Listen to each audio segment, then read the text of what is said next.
There is a small town in the green hills of northern England, a quiet place where farmers wake before the sun and children walk along cobblestone pavements to reach their schools. The town is called Millbrook, and it is the kind of place where everyone knows everyone, where your name travels faster than you do, where the stories people tell about you follow you like a shadow. It was in this town, on a cold January morning in 1994, that a boy named Thomas Carter was born. His mother, Margaret, cried tears of joy when she first held him. His father, Robert, a poor carpenter with rough hands and a kind heart, smiled so wide that the wrinkles near his eyes became rivers. They had waited a long time for this child.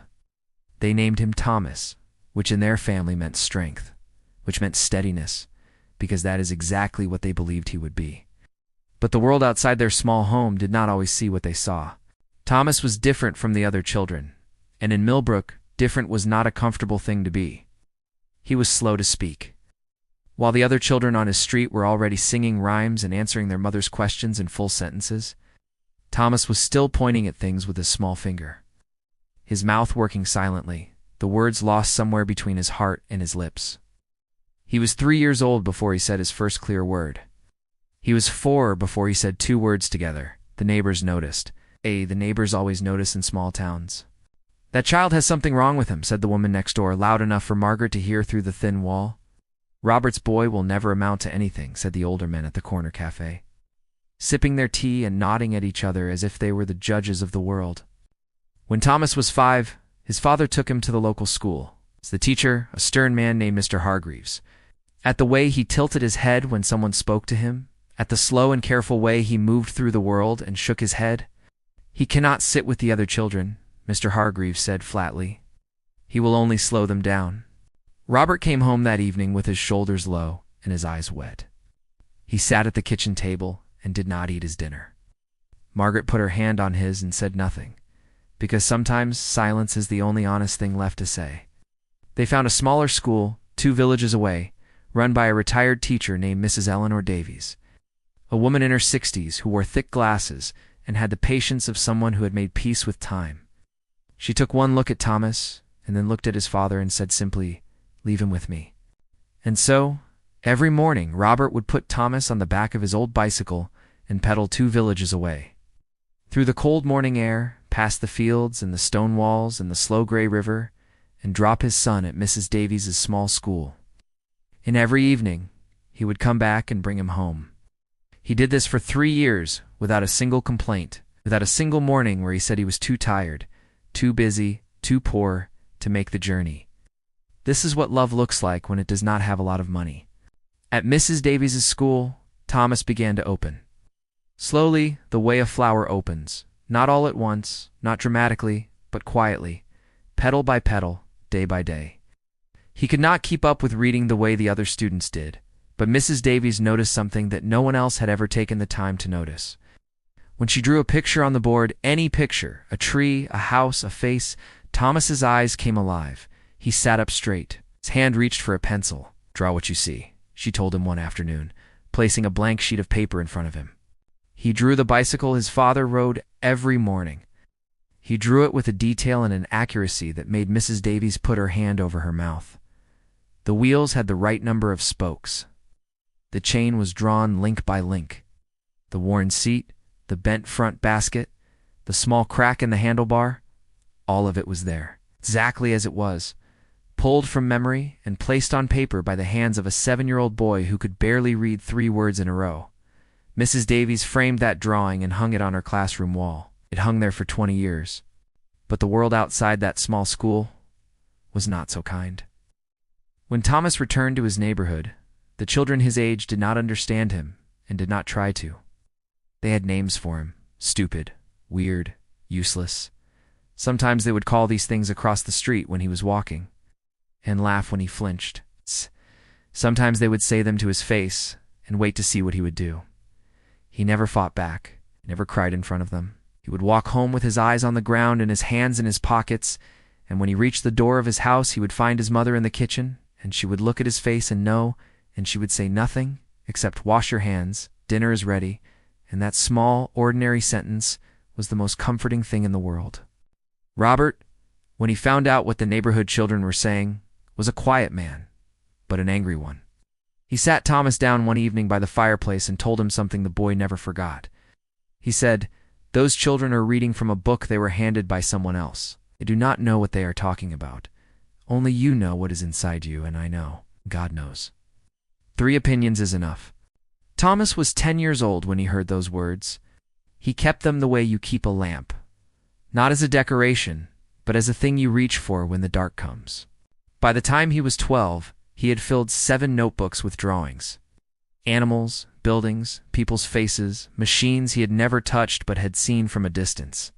All of it captured with a precision that went beyond what most trained adults could do. His hands knew things his mouth could not yet say. But still, in the world outside his notebooks, he was the carpenter's strange son. The boy who did not speak properly, the one the teachers quietly gave up on and pushed to the back of the classroom like a chair no one needed. The local school in Millbrook struggled with him. A school in the nearest city accepted him and then made him repeat a year twice, not because he was not capable, because the system had no room for someone who learned sideways instead of straight ahead. His teachers marked him average. They marked him below average. One of them wrote in a school report, in careful teacher's handwriting, "Thomas shows little academic promise and will likely struggle throughout his educational life." His mother read that report and folded it neatly and placed it at the bottom of a drawer. She never showed it to anyone. She never threw it away either. Years later, Thomas would find it, and he would understand why she kept it, not as a wound, but as a document of how wrong a person can be. He was 13 years old, sitting on the back step of his house on a summer evening, watching the sky turn orange and purple over the hills, when a thought came to him that was small at first but would not go away. What if the drawings meant something? What if they were not just a habit, not just a comfort, not just the thing he did because words were hard? What if they were the thing he was actually meant to do? He sat with that thought as the sky darkened and the first stars appeared over Millbrook. He did not say it out loud because he did not yet have the words for it, but he felt it. It's like a key turning in a lock somewhere deep inside him.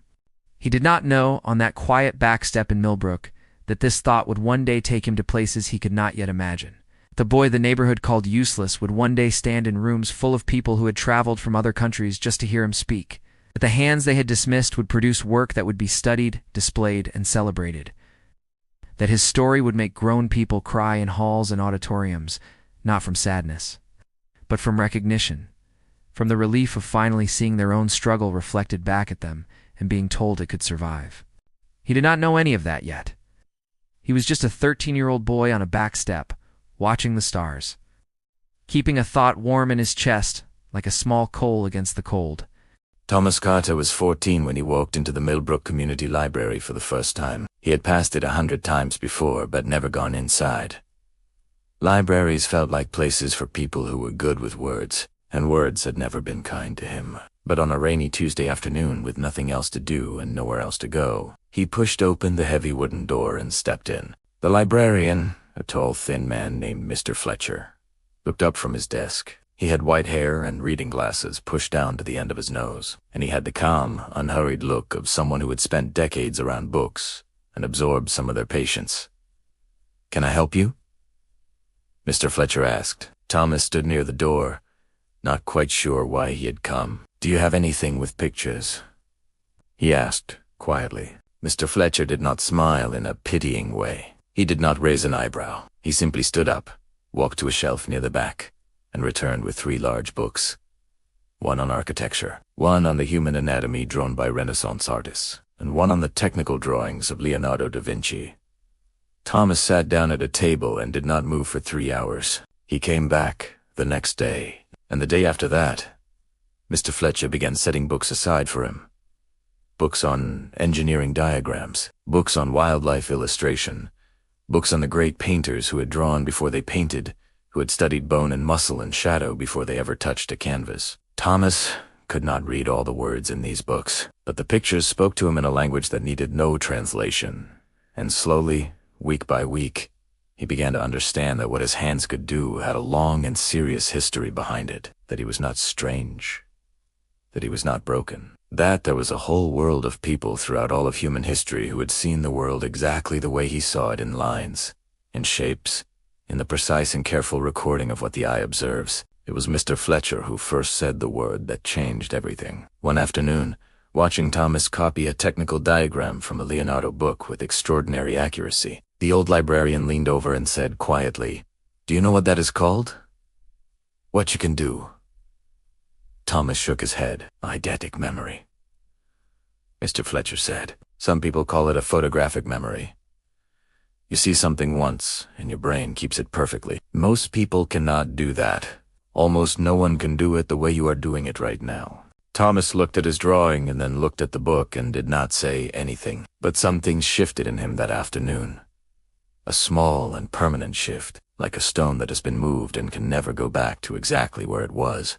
He was 15 when he entered his first art competition. It was a regional contest, open to young people under 18, organized by a gallery in the city. His art teacher, a young woman named Miss Collins, who was one of the very few teachers who had ever looked at Thomas without impatience, helped him fill out the entry form and drove him to submit his work herself. He entered 3 drawings: the bicycle his father rode, a detailed portrait of Mrs. Davies from memory, and a large architectural drawing of Millbrook's old stone church, every brick and shadow and window ledge placed exactly as it stood. He did not win first place. He came 3rd. But the judge, a professional artist named David Wren, walked over to Robert and Margaret after the ceremony and said, "Your son draws like someone who has been doing this for 40 years. I want you to know that." Robert shook the man's hand 3 times. Margaret cried in the car on the way home. Thomas sat in the back seat holding his 3rd place certificate and looked out of the window at the passing fields, and for the first time in his life felt that the ground beneath him was solid. The years that followed were not easy. Ease was not the deal that life had offered Thomas Carter. He still struggled in school. He still sat in classrooms where the lessons moved at a pace designed for a type of mind he did not have. Still filled notebooks under the desk while teachers spoke about things he could not hold in words. He left school at 16 with grades that most colleges would not look at twice. The same voices that had followed him since childhood were still there. Quieter now, but not gone relatives of family gatherings who spoke in low tones about poor Robert's boy. Old neighbors who shook their heads and predicted a difficult future. But Thomas had Mr. Fletcher. He had Miss Collins, who wrote him a letter of recommendation so passionate and specific that it made one small art college in Manchester read it twice. He had his father, who had never once in all those years stopped believing, who still said, 3 opinions is enough, and meant it every single time. The art college accepted him on the strength of his portfolio alone. When the admissions director, a woman named Dr. Patricia Shaw, first opened the folder of his drawings, she called 2 colleagues into the room, not to question whether he should be admitted, but simply because she felt the drawings were too good to look at alone. Thomas arrived at college in Manchester at 17, carrying 1 bag of clothes and 4 notebooks. He was the youngest student in his year and the quietest. He sat in lectures and struggled with the written assignments and asked for help with things that other students found simple. Some students were kind about this, some may were not. But Thomas had learned by now that other people's opinions of his limitations had a very short shelf life compared to what he could actually do. He put his energy where it had always belonged into the work. By his 2nd year, his drawings were pinned on the studio walls for other students to study. By his 3rd year, a London gallery had contacted the college, asking about the student whose architectural sketches had appeared in a regional arts magazine. By the time he graduated at 20, Thomas Carter had a small exhibition of his own, a growing reputation in illustration circles, and a waiting list of clients who wanted his work. But the moment that changed everything, the moment that turned a talented young artist into someone who inspires thousands, came not from a gallery or a magazine or a professional achievement. It came from a letter a woman named Susan wrote to him after seeing his work online. She wrote that her 9-year-old son had just been told by his school that he was slow, that he would struggle, that he should not expect too much. She wrote that her son did not speak well but drew constantly, and that everyone around her was telling her this was not enough. She wrote, "I showed him a picture of you and told him your story. He drew for 4 hours straight after that. I don't know if you received these messages, but I needed you to know." Thomas read that letter, sitting at his desk in his small flat in Manchester on a grey Wednesday morning. He read it 3 times. Then he did something he had never done before. He sat down and wrote back. Not a short, polite reply, a long, honest, careful letter about the bicycle drawing, about Mr. Fletcher, about his father on the cold morning bicycle rides, about the report card his mother had kept in the drawer, about being 13 on the back step watching the stars. He posted it and thought nothing more of it. Susan shared his reply online. Within a week, it had been read by over 200,000 people. Within a month, Thomas had received more than 3,000 letters from parents, teachers, and children in 14 different countries, all of them carrying the same quiet and desperate question underneath their words. Is there still hope for someone like us? And Thomas Carter, the boy they called useless in Millbrook, sat down and answered every single one.